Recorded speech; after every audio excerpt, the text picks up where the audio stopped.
Les éditions Sixtrid, avec l'aimable autorisation des presses de la Cité, présentent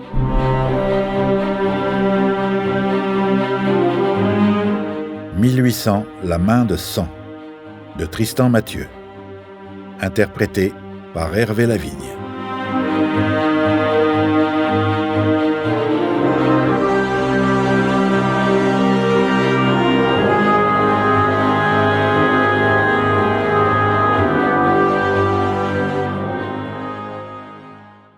Première partie. Bagatelle pour une orgie. Faubourg de Paris, 17 juin 1800. Armand de Calvimont regardait le paysage défiler par la fenêtre du fiacre. Il quittait les rues puantes de Paris pour les faubourgs et les champs dorés qui nourrissaient la population grouillante de la capitale. Il n'aimait rien tant que sentir l'air frais de la campagne, qui lui rappelait ses années d'aventure dans les plaines sans fin à l'autre bout du monde. Il s'observa dans le miroir ovale qui ornait l'une des parois du fiacre, probablement pour que des courtisanes s'y repoudrent entre deux rencontres. Il vit un homme qu'il reconnaissait de moins en moins. Un visage ciselé mais viril, à mi-chemin entre l'aristocrate et le paysan, couturé de petites cicatrices récoltées par monts et par vaux pour la richesse ou la gloire. À près de 35 ans, il n'avait plus grand-chose à se prouver, et se savait assez séduisant pour arriver à ses fins. Pourtant, il se sentait marqué, buriné par ses aventures, ce que contredisaient ses cheveux de jais sans aucune trace de grisaille et son absence étonnante de rides. Il lui semblait pourtant avoir déjà vécu et brûlé bien trop de vie. Lorsque le tumulte de son existence se calmait, comme présentement, une lassitude naissante l'étreignait. Une inquiétude indéfinissable surgissait, comme si l'âge le taraudait déjà. Ce soir était l'occasion d'oublier tout cela. Il pensait à Charlotte, chez qui il se rendait et était certain d'échapper à toute forme de mélancolie, et l'image joyeuse de ce corps tout dévoué au plaisir dissipait ses pensées amères. Diable! Cette fille de bourgeois enrichi savait y faire. À peine âgée de 25 ans, elle tenait déjà salon et faisait tourner autour de son doigt tous les bons partis de Paris, ce qui n'était pas sans lien avec le talent exubérant de la jeune femme pour les jeux de l'amour. Elle multipliait les amants et organisait des parties fines avec le gratin de la capitale. Bienheureux Armand, qui, quelques semaines plus tôt, avait réussi à amarrer la belle juste après son retour en France. La réputation de mystérieux aventurier que lui avait faite son ami d'exil Talleyrand avait probablement joué dans les attentions de Charlotte. Mais qu'importe. Il était invité à l'une de ces sulfureuses fêtes privées et comptait en profiter autant qu'il le pourrait. Cette femme le fascinait et l'enivrait. Il ne savait trop ce qui se jouait en lui, mais ne s'en souciait guère. À présent, il voulait se laisser emporter par ce désir aux élans de jeunesse. Le fiacre le déposa devant le domaine, situé à l'orée des champs, non loin du dôme doré de l'hôtel des Invalides. Le prix de sa course perçu, le conducteur repartit dans un nuage de poussière, laissant Calvimont seul devant la grille ouverte d'un vaste jardin qui entourait de discrétion la demeure du père de Charlotte. Un pavillon de chasse, aux allures de manoir, accaparé durant la Révolution par cette nouvelle aristocratie de l'argent qui régnait désormais. La poussière retombée, Armand ôta sa cape, sous laquelle il dissimulait toujours un sabre court. Seuls les militaires avaient le droit d'emporter. Mais la belle lame ouvragée, gagnée aux cartes à un vétéran de la campagne d'Égypte, faisait toujours son effet en société. Il la sangla sur le côté, avant de s'engager dans le jardin. Le soir était tombé, et il se savait en retard, car il avait été retenu par un dernier rendez-vous. Le parc qu'il traversait, dont les fleurs parfumaient la nuit, était entretenu avec goût. De longues charmilles tressées de roses longeaient l'allée où Charlotte, pour l'occasion, avait fait installer un double cortège de hauts cierges qui conduisait au perron. Plongé dans l'ambiance feutrée du jardin silencieux, éclairé par des flammes vacillantes, Calvimont remarqua, en gravissant les marches, l'absence de domestiques pour l'accueillir. Étrange, d'autant qu'aucun bruit ne filtrait du manoir, pourtant éclairé de mille feux à travers ses hautes fenêtres. Surpris, il s'immobilisa. Alors qu'il hésitait devant la porte, un hurlement déchirant retentit depuis les entrailles de la demeure, un cri pareil à nul autre, et qu'il avait déjà entendu maintes fois. Celui de la douleur. Aussitôt en alerte, il dégaina sa lame, regrettant de ne plus s'armer correctement sous prétexte qu'il était revenu à la civilisation. Mais les vieux réflexes reprirent vite le dessus. Il ouvrit sans bruit la porte d'entrée et se glissa à pas de loup dans la demeure alors qu'une plainte sauvage perçait de nouveau le silence. Il tomba sur le premier cadavre, à l'entrée d'un petit cabinet. Une femme nue, défigurée par un coup de couteau, gisait dans une flaque rouge qui teintait ses cheveux blonds. 2 pièces plus loin, il découvrit un nouveau carnage. 2 autres femmes aux blessures béantes dans un salon repeint en carmin par le sang. Armand passa entre les corps prostrés, ne leur accordant qu'un regard car une seule personne importait, Charlotte. Le cri qui s'éleva, suintant la peur et la souffrance, était proche et indiqua à Calvimont le chemin à suivre. L'affrontement se profilait et l'extrême lucidité qui le précède s'empara de lui. Il déboucha dans la salle de réception. 3 hommes richement vêtus y étaient attachés à des fauteuils à accoudoirs, à tête de sphinx. 2 d'entre eux avaient rendu l'âme, et leurs orbites énucléées contemplaient Armand dressé devant l'entrée. Regroupés autour du survivant, 3 silhouettes sombres s'activaient, dagues de chasse en main. Mais Armand ne vit rien d'autre que le corps pendu au bout d'une corde nouée au lustre de cristal. Sa belle Charlotte se balançait en une dernière danse macabre, le visage bleui et son gracieux corps nu meurtri d'ecchymoses violacées. Éperdu, Armand faillit ne pas voir les 3 bourreaux qui s'étaient retournés brusquement pour se précipiter sur lui, poignard en avant. Pris par surprise, il sabra un premier homme, dont il fendit le nez et coutura les lèvres. Le deuxième contourna sa garde pour le poignarder au flanc droit, mais la lame ripa sur une côte et Armand répliqua par un violent coup de tête qui éclata le nez de son assaillant. Le dernier agresseur se jeta sur Calvimont et l'envoya s'écraser contre un dressoir dans un angle de la pièce. Étourdi, Armand se fit à nouveau charger et ne dut son salut qu'à la pointe de son sabre qu'il dressa par réflexe devant lui. Emporté par son élan, l'autre s'empala sur la lame qui se brisa net, laissant Calvimont armé d'un fer rompu. Encore sonné, Armand se releva difficilement, palpant sa blessure au flanc. Il n'eut pas le temps de reprendre ses esprits. 2 inconnus masqués surgirent dans la pièce. Blessé et désarmé, il n'avait plus qu'une issue, la fuite. Un premier tir de pistolet tonna derrière lui, et la balle le manqua de peu en lui frôlant la tempe. Il sortit en trombe du manoir et remonta l'allée de cierges vers le portail. Dans son dos, de nouveaux poursuivants lui donnaient la chasse avec force cris et explosions de poudre. Il courait à s'en brûler les poumons, le gravier de l'allée volait sous ses pas. Il atteignit une route poussiéreuse qui se perdait dans la nuit. Armand coupa à travers champs après qu'une nouvelle balle eût sifflé dans l'obscurité. Il courait, tel une bête traquée. Une sensation qu'il connaissait bien, quand de chasseur on devient proie. Il s'enfonça dans une parcelle de blé mûr, souillant et déchirant ses habits de soirée, multipliant les détours afin d'éviter les balles et de semer les assassins. Il enjamba des clôtures et traversa des haies en une course folle dans la campagne. Puis les champs laissèrent la place à des chemins de terre qu'ils conduisirent jusqu'aux premières masures bordant les cultures. Désorienté et affaibli par ses blessures, Armand tenta de se repérer. Il ne reconnaissait pas les lieux, mais les habitations miteuses lui indiquaient qu'il entrait dans les faubourgs de la capitale. Engourdi par la douleur, il continua son chemin droit devant, sans savoir où ses pas le menaient, ni s'il était toujours poursuivi. Il lui fallait trouver refuge quelque part, et vite.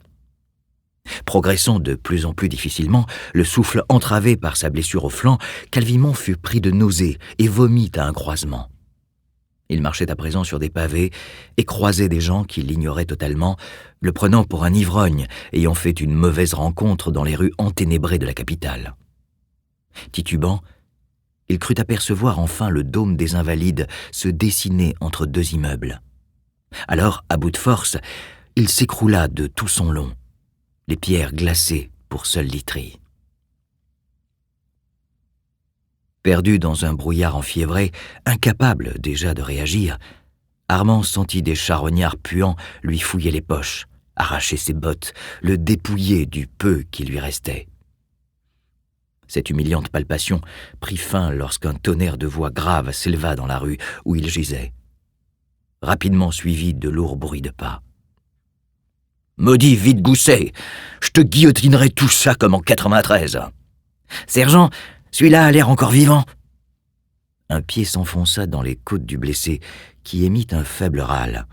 « Vu les frusques, encore un bourgeois qui croit qu'on ne va plus le détrousser parce que la révolution est finie. Je l'emmène au palais, voir s'il y a moyen de se faire quelques piécettes au cas où on le reconnaîtrait. Continuez la patrouille, soldats. » Armand fut soulevé de terre et hissé sur une épaule où il perdit définitivement conscience au gré des balancements du sergent.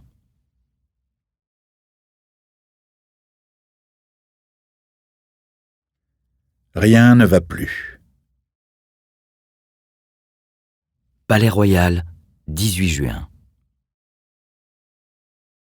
Dans l'ambiance tamisée de la salle de jeu, où l'aube pointait à peine derrière les rideaux de velours rouge, les derniers joueurs de la nuit noyaient leurs pertes dans les brumes de l'alcool et les décolletés béants des courtisanes, dont le phare s'étiolait à la lueur vacillante des chandelles consumées. Un couple était assis à l'écart des parieurs en déveine et discutait à voix basse, non sans s'attirer les regards dévorés de curiosité de ceux qui avaient reconnu le ministre des Relations extérieures, Charles-Maurice de Talleyrand, en compagnie d'une femme dont l'élégance raffinée et la mine délicatement moqueuse contrastaient avec le public bigarré des catins en quête de clients. « Bonaparte mort. Ne voilà sceptique, monseigneur. Le nabot a ses défauts, mais pas celui de perdre. Encore moins la vie. » Talleyrand lui fit signe de baisser d'un ton en parcourant des yeux la faune des joueurs avinés et des courtisanes. « Surveille ta langue, Julie. Les mouchards de Fouché sont partout. » La jeune femme recoiffa sa chevelure blonde comme si elle n'avait rien entendu. Depuis son retour à Paris, elle entretenait les meilleurs rapports avec le ministre de la Police, qui avait eu le bon goût de la rayer de la liste des émigrés. Et si elle devait de temps à autre passer à confesse, qu'est Malaquais, personne n'avait à le savoir. Ainsi, notre cher premier consul aurait encore tout risqué dans une grande bataille au fin fond du Piémont, mais il semblerait cette fois que sa chance l'ait abandonné, résuma-t-elle. Ce n'est pas le moment de plaisanter. Si l'armée est vaincue et Bonaparte disparu... Le ton inquiet du ministre, malgré sa voix suave, acheva de convaincre la jeune aristocrate qu'il prenait très au sérieux les rumeurs d'une défaite de Bonaparte en Italie contre l'ennemi autrichien. Certaines langues parlaient même de la capture ou de la mort du tout jeune maître de la République. Quelle perspective pour nous ? Le flegme de cette femme, quelle que soit la situation, fascinait Talleyrand. Julie ne s'inquiétait jamais de rien. Elle avait hérité de siècles de noblesse un art du détachement, fin ou pas, que ni la ruine de sa famille ni la prison sous la Terreur n'avaient entamé.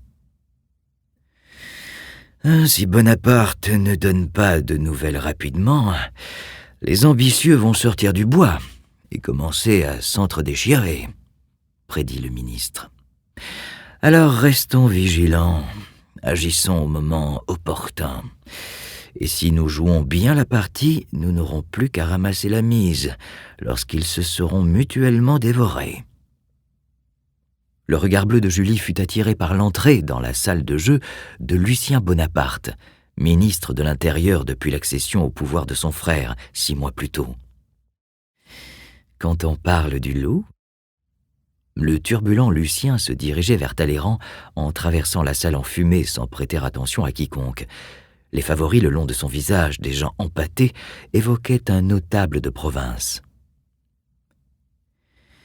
« Le voilà qui vient nous renifler », murmura le ministre avant de se lever pour accueillir son homologue, un sourire aux lèvres.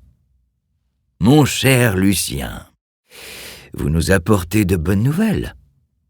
Coulant un regard appréciateur sur le beau brin de femme à côté de Charles Maurice, Lucien désigna d'un geste la porte d'un cabinet. « Pour vos seules oreilles, » dit-il à voix basse. Les deux ministres quittèrent la pièce sous le regard amusé de Julie, qui se rappela que, pendant la Révolution, Lucien était un jacobin fervent qui se faisait appeler Brutus, en hommage à l'assassin de César. Un souvenir qu'il avait jeté aux orties et aujourd'hui, arrivé au pouvoir, il plongeait à pleines mains dans les caisses de l'État. Il venait d'acheter un château près de Paris qu'il restaurait à grands frais. En boitillant, Talleyrand guida son collègue dans une chambre de passe tout juste désertée. Une fois la porte fermée derrière lui, Lucien se mit à faire les 100 pas pendant que son homologue s'installait sur un sofa épargné par les ébats de la soirée et se servait nonchalamment un cognac. « Savez-vous d'où je sors ?» éructa le jeune ministre. « De chez cette vieille peau de Joséphine. Cette intrigante, puante est indigne de mon frère. Elle n'a aucun respect pour notre famille et dépense sans compter dans des frivolités vulgaires. Et ne croyez surtout pas que je ne suis pas au courant du reste. Je sais de source sûre qu'elle reçoit des hommes à toute heure, de jour comme de nuit, alors même que tout Paris bruisse des rumeurs de la mort de son mari. Quelle honte !»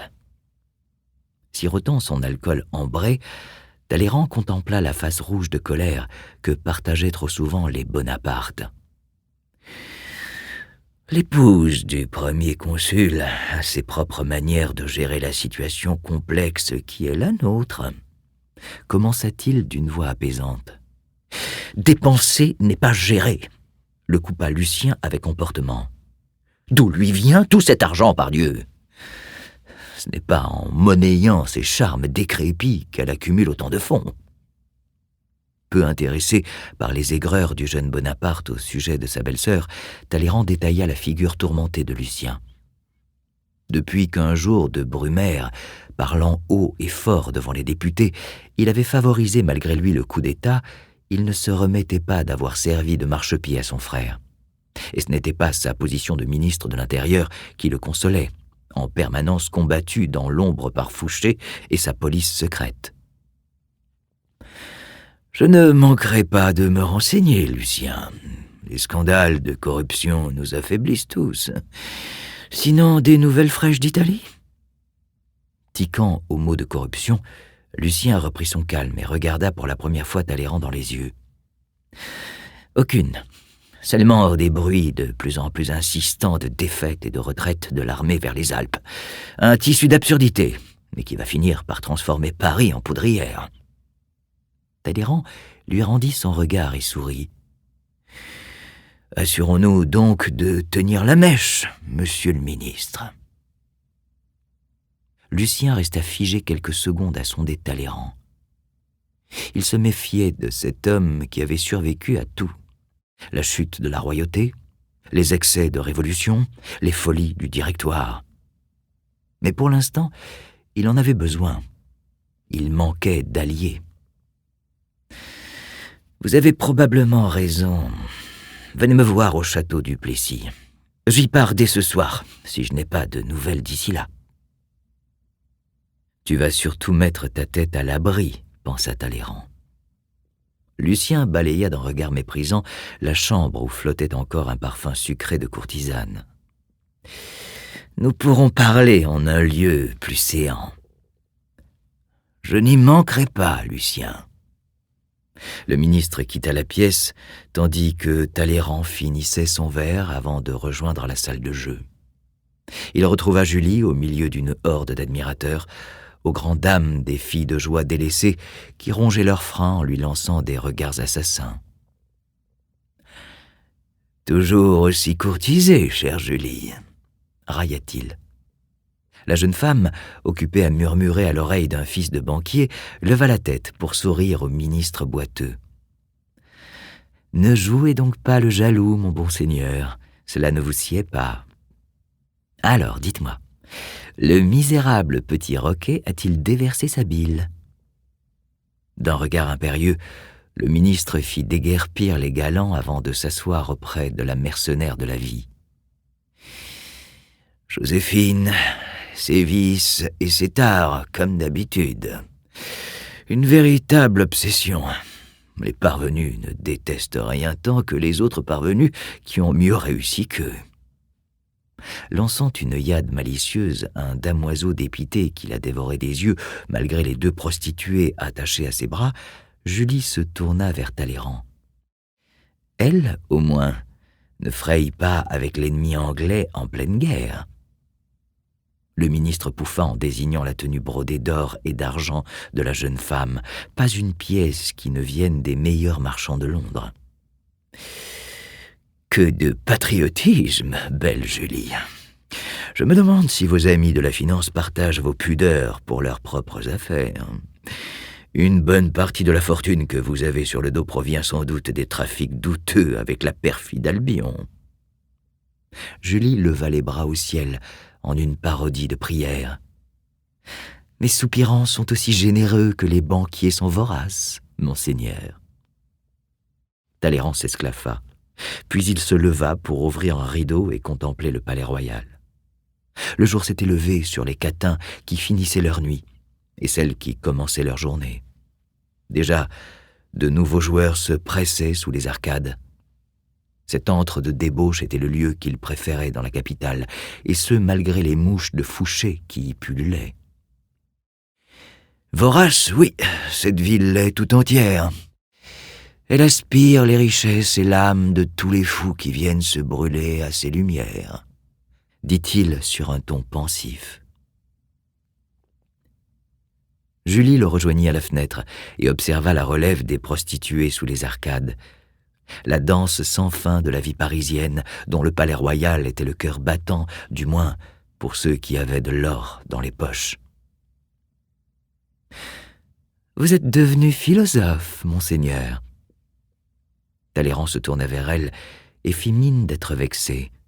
« Vous savez bien que j'ai toujours méprisé cette engeance pédante, comme toute personne de bien. Pour en revenir à Lucien, il m'a invité dans son château pour discuter plus amplement. Je vais avoir l'immense plaisir de contempler l'amas délirant de marbre italien qu'il a érigé en l'honneur de feu son épouse. Que d'argent gaspillé en débauches vulgaires pour une fille de salle qui plus est, lâcha Julie avec mépris. Fille d'aubergiste, mais passons. L'agitation de Lucien n'est qu'une façade, de même que sa colère envers Joséphine. Il craint que sa chance n'ait tourné en même temps que celle de son frère. Il prépare un mauvais coup, et il cherche à m'y impliquer. Talleyrand ouvrit la fenêtre pour faire entrer l'air pur dans le salon surchauffé et enfumé avant d'enchaîner. Les ambitieux se réveillent plus vite que prévu et veulent tous leur part du gâteau. Le contraire eût été étonnant, monseigneur. Allons au fait. Qu'attendez-vous de moi ? Le ministre contemplait Paris qui s'éveillait, un sourire mauvais sur les lèvres. Vous qui aimez tant jouir de l'argent des autres, partez enquérir. Donnez la chasse au denier de Joséphine. Elle dépenserait plus que de raison. Je veux connaître la provenance de ses fonds. Voilà qui vous changera de vos excès. Un peu de compagnie féminine ne peut que vous faire du bien. Sur ces mots, le ministre quitta la pièce, laissant une Julie pensive dans la salle de jeu où de nouveau l'or tintait sur les tables.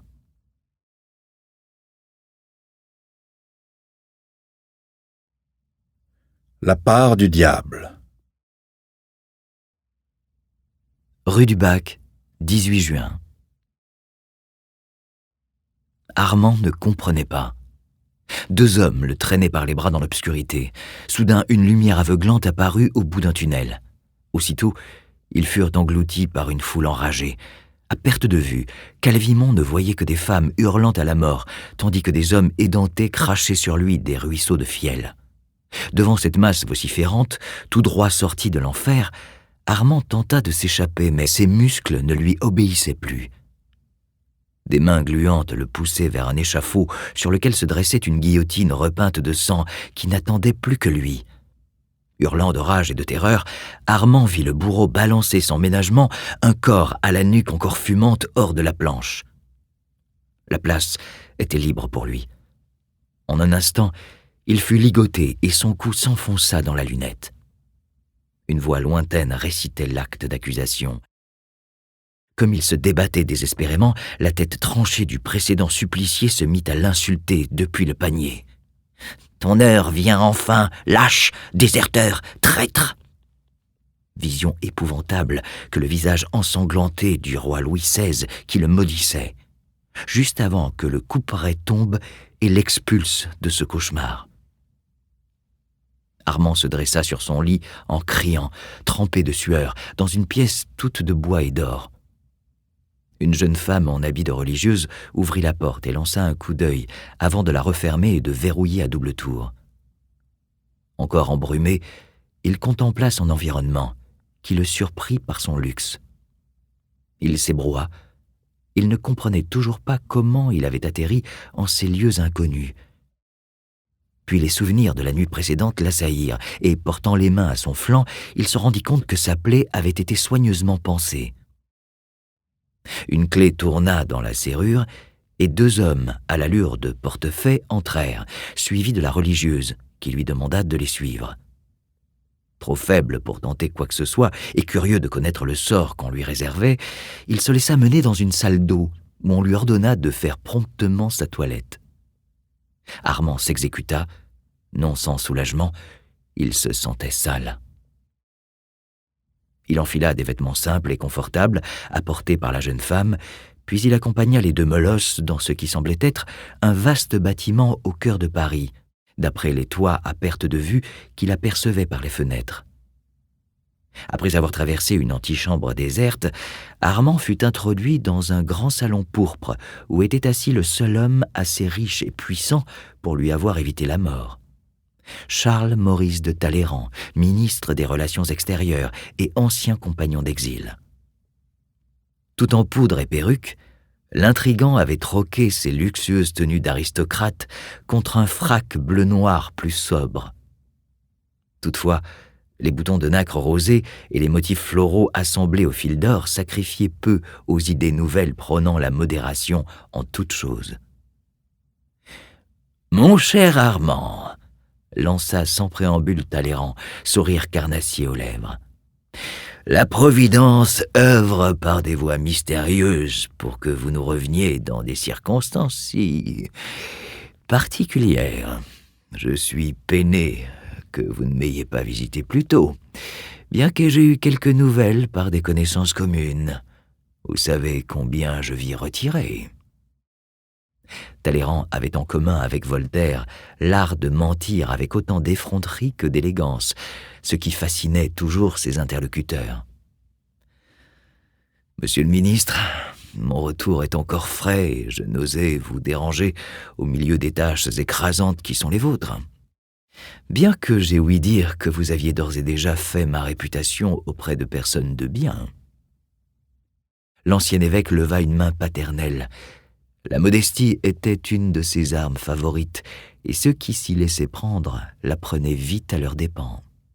« Évidemment, jeune Armand, qui, à part moi, peut se targuer de connaître un homme ayant à la fois été mercenaire de l'impératrice Catherine, explorateur des Indes et pirate aux Amériques ? Vos aventures sont une réserve sans fin d'anecdotes que je distribue aux plus méritants. » La Révolution a créé d'étranges destins, monsieur. Vous le savez aussi bien que moi. Qui pourrait dire le contraire, en effet? Mais vous avez eu un flair de chien de race. J'ai fait vérifier les listes d'émigrés, et vous avez été l'un des premiers à quitter la France. Vous avez senti le vent tourner, et contrairement à tous ces idiots partis pleurer dans les jupes des Autrichiens, vous avez rendu votre exil productif. D'ailleurs, quelle merveilleuse nouvelle folie avez-vous accomplie après mon départ de Boston? J'ai fini par céder à l'appel de cette frontière dont nous discutions si souvent. Ces espaces vierges sont prometteurs, mais seulement au prix du sang et d'incommensurables violences. Vous-même, n'avez-vous pas investi dans ces régions reculées avant votre retour en France? À Paris, le bruit avait couru que Charles Maurice avait réussi une superbe spéculation, des terres immenses achetées à bas prix et revendues à une compagnie hollandaise dont les bénéfices lui auraient permis d'être un des financeurs discrets du coup d'État de Bonaparte. Mais quand il était question d'argent, le ministre avait l'oreille subitement sourde. Avez-vous eu affaire à ces peaux-rouges dont la violence obsède tant les journaux américains? J'ai toujours pensé à une exagération montée en épingle, une maladie bien commune dans un pays si jeune. Les Indiens peuvent se révéler brutaux, mais les opportunistes qui colonisent ces terres ne valent pas mieux. Leur cupidité causera leur perte. Ça et leur folie luthérienne de la conversion. Ah! Que de morale pour un boucanier tel que vous! Dois-je vous rappeler comment nous nous sommes rencontrés? Ce ne sera pas nécessaire, monsieur le ministre. Je sais ce que je vous dois. Talleyrand tendit sa main osseuse et tira sur le cordon de la sonnette, dont la musique grêle résonna au fond de la vaste demeure, avant de dévisager son interlocuteur en fronçant les sourcils. Dites-moi, mon cher, par quelle nouvelle diablerie avez-vous échoué couvert de sang devant les Invalides? Armand raconta rapidement à un Talleyrand éberlué comment, alors qu'il était invité à une soirée chez Charlotte Brunet, la fille du financier, il avait surgi au milieu d'un massacre abominable et que, blessé et désarmé, il n'avait dû sa vie qu'à une fuite éperdue. Un domestique en livrée apparut pour débarrasser la table de la tasse de café que le ministre avait à peine touchée. « La jeune Brunet, dites-vous. C'était donc l'une de ces fameuses soirées dont bruisse tout Paris, n'est-ce pas? Narrez-moi tout, Armand, mais cette fois sans négliger le moindre détail. » Armand passa un long moment à rapporter avec minutie les événements de la veille à un Charles Maurice attentif. Le ministre resta quelques instants à réfléchir devant son interlocuteur silencieux. « Armand, j'ai du mal à vous croire. Mais malgré votre propension à l'enjolivement, je ne saurais négliger une affaire pareille, surtout dans les circonstances actuelles. » « Les circonstances, monsieur. Allons, ne me dites pas que vous ne savez rien de la rumeur qui court depuis hier de la mort ou de la défaite du premier consul. Ah, le fossoyeur de la Révolution. De toute façon, si la nouvelle se vérifie, un autre militaire prendra le relais aussitôt, l'armée est devenue trop puissante pour nous tous. Vous avez raison, hélas. Mais revenons à notre histoire de massacre, qu'il me faut tirer au clair. Puisque vous êtes impliqué, que diriez-vous de le faire pour moi? Et comment? Je brûle de mettre la main sur ceux qui ont assassiné Charlotte et m'ont pourchassé comme du gibier. Alors partez sur le champ au manoir Brunet et lancez-vous sur la piste des assaillants. » Avant de prendre congé, Calvimont offrit à son interlocuteur un sourire ironique. « Me voilà ainsi au service des nouveaux maîtres de la République? Qui l'aurait cru? La Révolution n'est plus, et vous travaillez pour moi. Tâchez de ne pas l'oublier. Bonne journée, Armand. » Calvimont hocha la tête sans un mot et sortit. Dans l'antichambre, les deux hommes de main qui l'avaient escorté lui annoncèrent qu'ils l'accompagnaient chez les Brunet. Les raies de Talleyrand se resserraient autour de lui.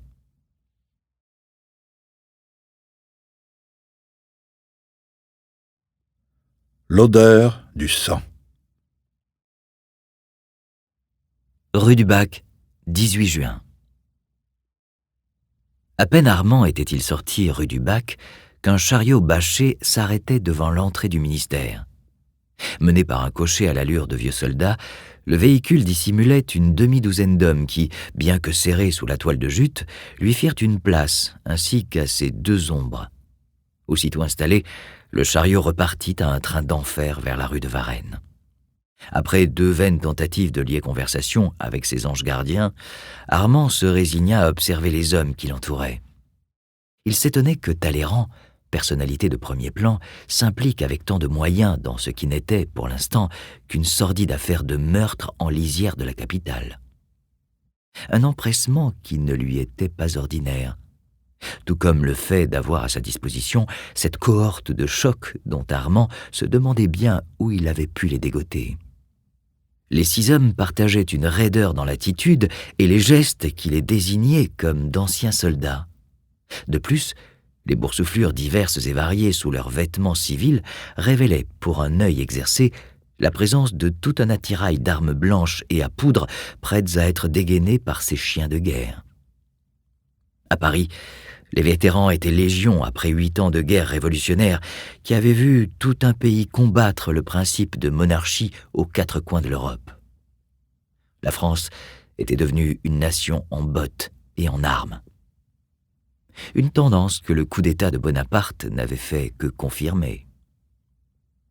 Les 2 molosses de Talleyrand, quant à eux, semblaient faits d'un autre bois.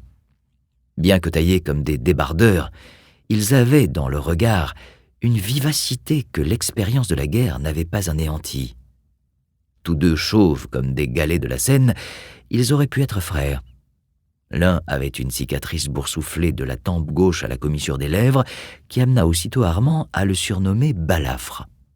L'autre, dents serrées en permanence, qui semblait contrarié de naissance, récolta dans l'instant le sobriquet de « la gaieté ». Amusé par ces trouvailles, Calvimont sourit pour lui-même, tout en regardant par l'ouverture de la bâche le paysage urbain défilé. Les allusions de Talleyrand à la situation politique lui revinrent à l'esprit. À présent qu'il traversait les faubourgs, il sentait une tension électriser l'air. Nombreux étaient les citoyens qui semblaient plus nerveux que d'habitude. Les regards étaient furtifs, la démarche plus rapide, comme avant l'arrivée d'un orage. Certains commerces avaient fermé leurs volets de bois et des escouades de cavalerie avaient pris place au carrefour. Le pouvoir se méfiait du peuple. Armand eut un sourire ironique. Restait à savoir qui détenait encore le pouvoir. Le tonitruant Lucien, dont on disait que son frère l'avait désigné comme son successeur? Fouché, dont la police était partout, surtout là où on ne l'attendait pas? Ou Talleyrand, dont son numéro préféré, celui d'équilibriste? À présent, les jardins maraîchers succédaient aux immeubles et le pavé laissait place à la poussière des chemins. Le chariot filait vers la propriété des Brunet, empruntant le même chemin que le fiacre d'Armand la veille au soir, alors même que la partie de plaisir se transformait en orgie de sang. Armand frissonna à l'idée de retourner sur les lieux du drame. Le corps sans vie de Charlotte dansait devant ses yeux. Il n'avait pas été là pour la protéger.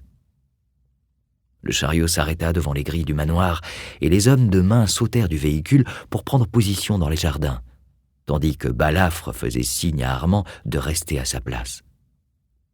Quelques minutes plus tard, un des sbires revint en trottinant. « Personne dans le parc, vous pouvez entrer », déclara-t-il. « Ma foi, voyons ce que notre petit noblier vaut quand il ne fuit pas à toutes jambes », lança Balafre en souriant de ses lèvres mutilées. Calvimont préféra ne pas répondre au rustaud. Il descendit du chariot et suivit les crânes luisants des 2 hommes, remontant l'allée de gravier qu'il avait dévalée ventre à terre pour sauver sa vie quelques heures plus tôt. La porte de la demeure était étrangement fermée de l'intérieur, mais la gaieté, toujours impassible, l'enfonça de 2 grands coups d'épaule en faisant voler lui, tandis que son compère disposait ses hommes autour du manoir. L'odeur du sang et de la chair corrompue les assaillit aussitôt. Un arôme reconnaissable entre tous, celui du carnage, que ces hommes habitués à la mort étaient capables d'identifier tels des chiens de chasse. Balafre fit signe à Armand de les conduire vers le lieu du massacre, Calvimont inspira une grande bouffée d'air vicié qui lui retourna le cœur. Retracer les pas qu'il avait menés à Charlotte allait être éprouvant, mais il fallait bien s'y résoudre. Il se reprit et s'engagea dans l'enfilade de pièces qui aboutissaient à la salle de réception. En entrant, ils butèrent sur un cadavre, une femme blonde dont la profondeur du décolleté s'était remplie de sang séché. « Égorgée », annonça Balafre. Son compère, penché sur le corps, sortit de sa poche une sorte d'écarteur afin, sembla-t-il à Armand, qui l'observait avec curiosité, de mesurer la plaie. Balafre tapa sur l'épaule de Calvimont afin de continuer, et ils laissèrent la gaieté à son ouvrage. Ils s'avancèrent au centre du salon où 2 femmes engagées pour divertir les invités gisaient dans une mer de sang croûté à l'odeur écœurante. Le molosse sortit un mouchoir qu'il plaqua sur son nez et, à son tour, examina minutieusement les blessures des cadavres. Dérouté par les façons de procéder des hommes de Talleyrand, Armand poursuivit son chemin jusqu'à la salle où, il le savait, l'attendait Charlotte. Et elle était là, nue, frêle et roide au bout de sa corde, le visage boursouflé et méconnaissable, cette femme en qui on ne pouvait deviner celle qui, la veille encore, était l'une des beautés de Paris. Serrant les dents, Armand se tourna vers Balafre, qui l'avait rejoint. « Le corps de l'assassin que j'ai oxy a disparu. Le sang est encore là, mais pas de trace du marreau.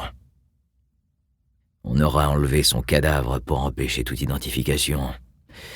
Décrochez la jeune femme, je vais faire le tour des pièces restantes. » Resté seul, Armand ne parvenait pas à détacher les yeux de Charlotte, la veille encore si désirable et dont la chair martyrisée pendait du lustre, telle une triste marionnette au bout de ses fils. Comme beaucoup d'aristocrates de sa génération, il avait perdu la foi depuis longtemps. Pourtant, il esquissa un signe de croix. Si le Très-Haut existait, qu'il accueille l'âme de Charlotte. Pour sa part, il allait s'occuper de sa dépouille. Il tira un fauteuil sous la suspension et grimpa dessus. Sans une lame sous la main, il s'écorcha les doigts à défaire le nœud confectionné par les meurtriers.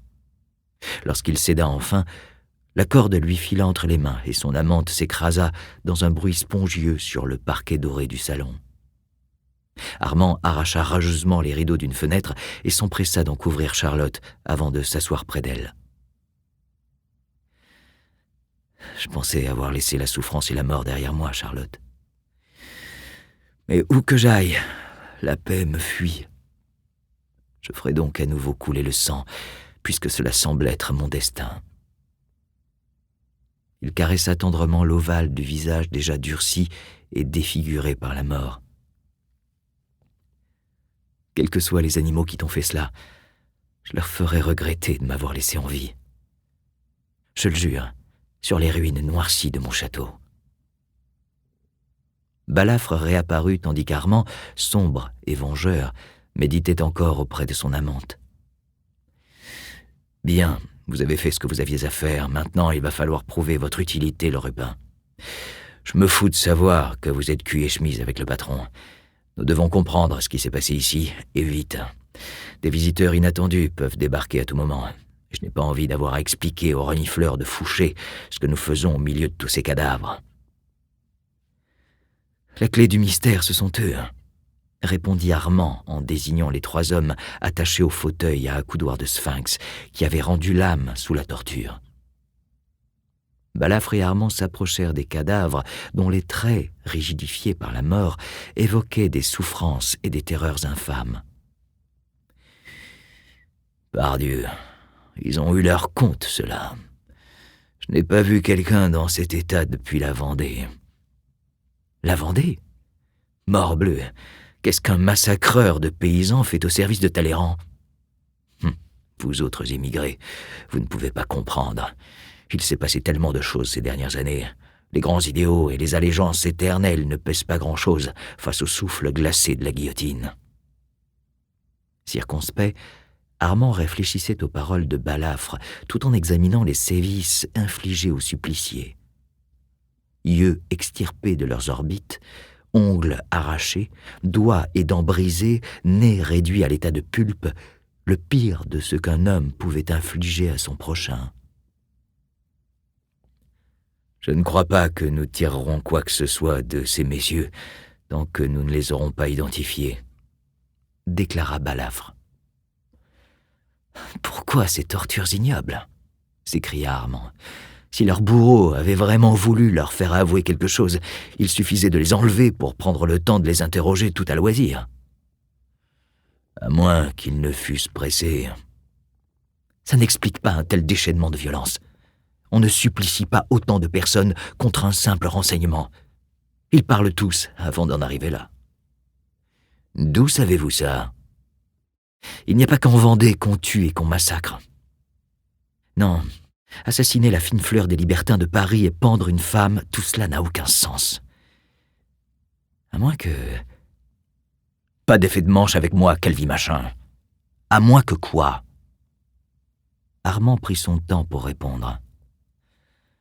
À moins que ce qu'il cherchait ne soit toujours ici.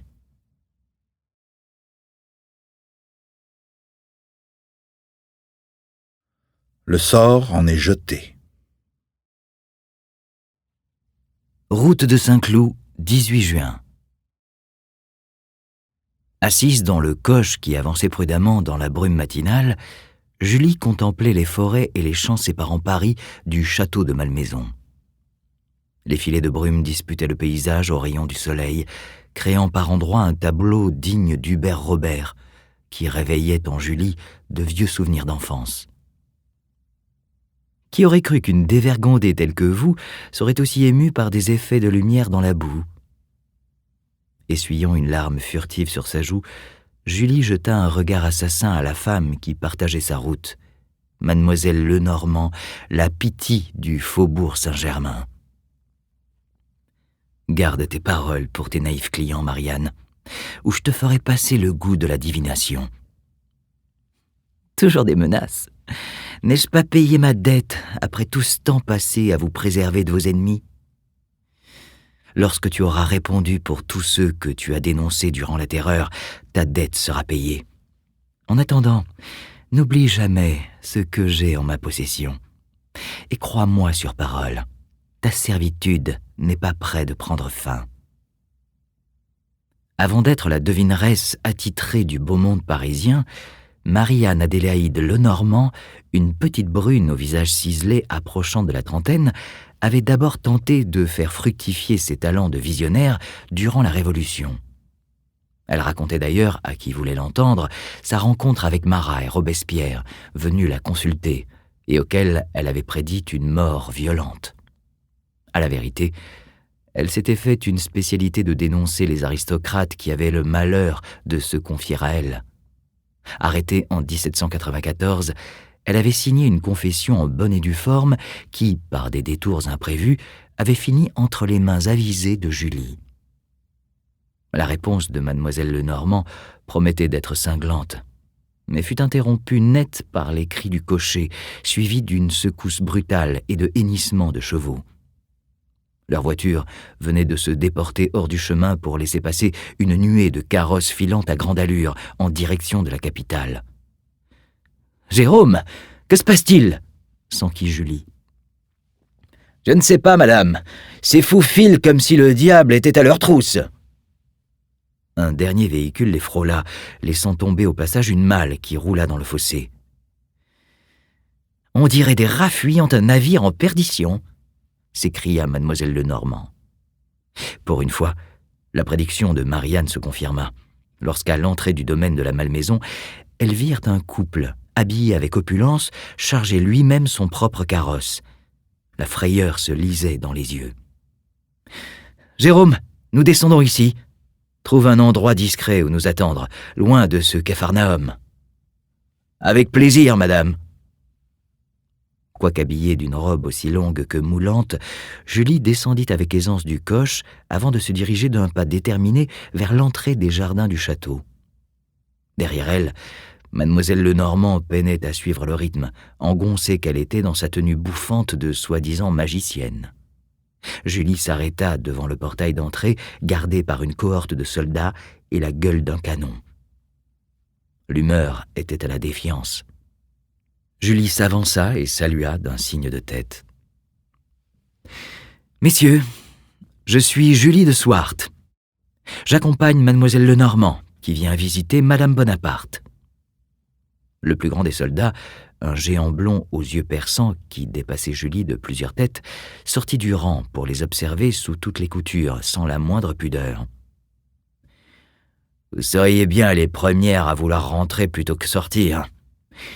Qu'est-ce que vous voulez à la créole ?»« Nous lui apportons des nouvelles de son époux. »« Je le savais, le général est vivant. » Il ordonna aussitôt à ses hommes de les escorter en toute hâte jusqu'au château, ce qu'ils firent avec un enthousiasme qui mit rapidement à bout de souffle les deux femmes. En traversant les différents parterres du jardin, dont une grande partie était encore en friche, Julie put constater qu'une véritable garnison y avait pris place, transformant le parc en une place d'armes improvisée. « Des courtisans qui s'enfuient, des soldats qui se retranchent, ça sent la débâcle !» lança la Pitty dans le style lapidaire qu'elle affectionnait et qui impressionnait ses clients. Une fois devant la façade du château, Julie fut surprise de sa modestie. Rien à voir avec l'opulence de Saint-Cloud ou la munificence des Tuileries. Au contraire, la Malmaison avait tout de la demeure d'un hobereau de province. Cachée sous des arbres centenaires, embaumée par le parfum des rosiers, elle donnait l'impression d'un havre préservé de la fureur des hommes.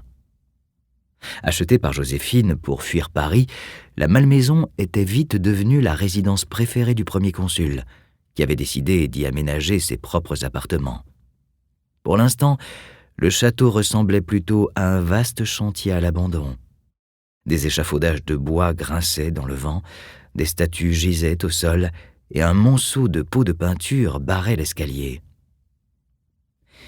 « Même les ouvriers ont fichu le camp !» lança la devineresse qui commençait à regretter d'être venue. Esquivant les échafaudages, les soldats précédèrent les jeunes femmes dans un dédale de pièces désertes jusqu'à une aile, où ils les remirent à des domestiques trop âgés ou trop heureux pour s'enfuir. On les installa dans un salon encombré d'une multitude d'objets exotiques, probablement rapportés d'Égypte par Bonaparte. Des flagorneurs qui fuient comme des lâches, des soldats paniqués et des palais déserts. Mais vous revivez votre adolescence à Versailles, chère Julie. Tais-toi donc, sorcière de pacotille, ou je t'envoie prophétiser à Sainte-Pélagie. Vous y irez avant moi. Qu'est-ce qui vous a pris d'annoncer que Bonaparte est vivant? Si j'affirme ça et que c'est faux, je suis perdu de réputation. Si Bonaparte est mort, Paris sera à feu et à sang avant la fin de semaine. Ta réputation sera alors le cadet de tes soucis. Marianne Lenormand haussa les épaules, faisant virevolter ses cheveux noirs qu'elle portait longs et bouclés pour accentuer son allure de diseuse de bonne aventure orientale. « Allons donc, j'ai vu tomber Robespierre, Tallien, Carnot, Barras, tous des idoles du peuple à un moment ou à un autre, et à chaque fois, la France s'est trouvée un nouveau maître. » Excédée, Julie lui saisit le bras.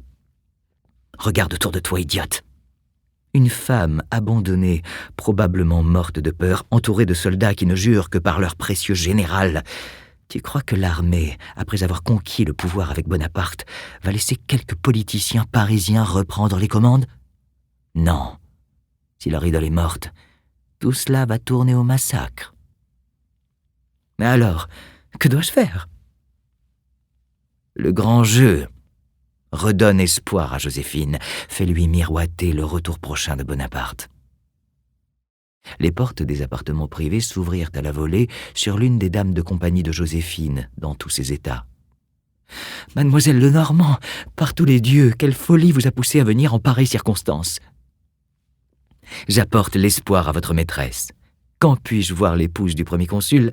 Mais j'oublie mes manières. Voici Mademoiselle de Swart, qui m'accompagne. » Julie exécuta une profonde révérence, tandis que la dame de compagnie haussait les sourcils devant cet invité inattendu et aux manières si ancien régime. « La situation est tellement difficile. Je ne suis pas sûr que Joséphine puisse vous recevoir. »« Elle le doit, madame.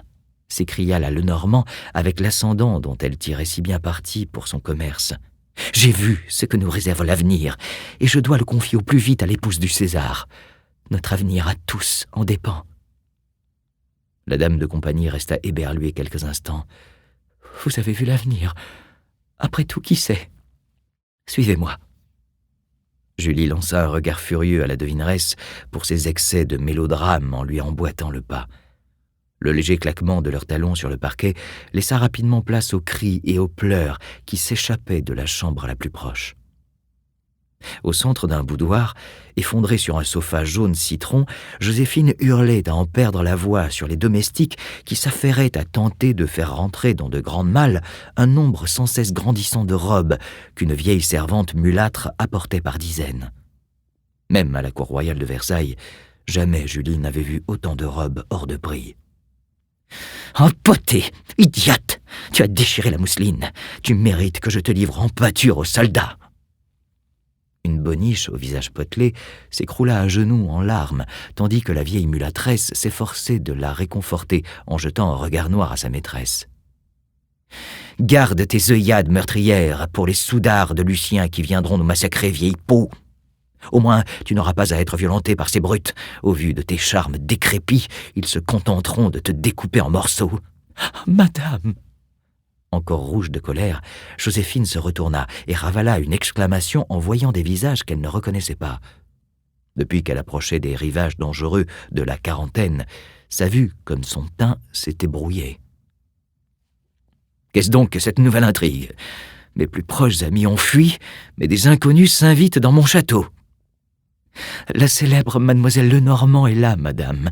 Elle est venue vous voir exprès de Paris pour vous apporter son affection ainsi que des nouvelles urgentes. » Aussitôt, Joséphine se précipita. « Mademoiselle Lenormand, ma chère amie, et moi qui ne vous voyais pas, pardonnez-moi, je suis abandonnée de tous, et le désespoir m'aveugle. » La devineresse s'essaya à une révérence et s'empêtra dans ses fatbalas. Elle se sortit d'affaire en désignant Julie. « Je vous présente mademoiselle de Swart, qui m'accompagne dans ce périple jusqu'à vous. » Avant même que Joséphine réagisse, la Pétie lui saisit la main, roula des yeux avant de les plonger dans ceux de la première dame de la République. « Madame, l'espoir n'est pas perdu. Laissez-moi vous dévoiler votre avenir, car vous n'êtes pas destinée à fuir loin de votre époux. »« Napoléon, que dois-je faire ? Que voulez-vous ? » ?»« Il nous faut tirer les cartes, madame. Vous connaissez leur pouvoir. Êtes-vous prête ? » De sa jeunesse aventureuse, Joséphine avait toujours gardé une sourde confiance dans sa bonne fortune. Elle avait vu sa famille ruinée, son premier mari guillotiné, sa propre vie menacée. À chaque fois, elle s'était relevée pour bondir plus haut, toujours plus haut. En ce jour où elle risquait de tout perdre, elle était prête. À tout. « Plus que jamais. Ainsi soit-il. Retirons-nous toutes les quatre à l'écart de vos dames afin de démêler les fils du destin, » dit la devineresse d'une voix soudainement grave. Joséphine saisit mademoiselle Lenormand par la main et l'entraîna dans une pièce attenante, suivie de Julie et de la dame de compagnie qui avait introduit les deux femmes. Elles allumèrent des bougies et tirèrent les rideaux tandis que Joséphine et la devineresse s'asseyaient à une petite table face à face. Dans la lumière vacillante d'un chandelier, usant de gestes lents et empreints de solennité, Marianne étala une à une les cartes d'un jeu de tarot. « Choisissez 4 cartes que vous disposerez en croix. » Joséphine s'exécuta. Julie remarqua qu'elle ne portait plus aucune bague et que ses mains tremblaient. « Pour chaque carte, vous allez poser une question au moment où vous la retournerez. »« N'importe quelle question ? Oui ? Et vous allez me répondre. » La Lenormand sourit comme une sainte en extase. « Non, c'est le destin qui va le faire. »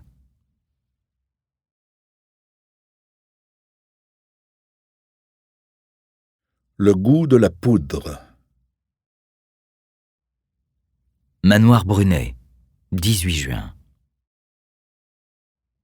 Confrontée à la scène du massacre, Armand s'interrogeait sur la justesse de ses déductions. Il s'écarta des cadavres et recula jusqu'à l'entrée de la pièce. Les 3 chaises étaient disposées en arc de cercle. Une véritable mise en scène. Et si on avait affaire à une provocation sordide, un message qui expliquerait la brutalité de ce massacre et la pendaison spectaculaire de Charlotte? Balafre se passa la main sur le crâne, comme pour hâter la germination de ses idées. Une sorte de peinture macabre afin de choquer le bourgeois. Compte tenu de la situation politique, ça aurait son petit effet.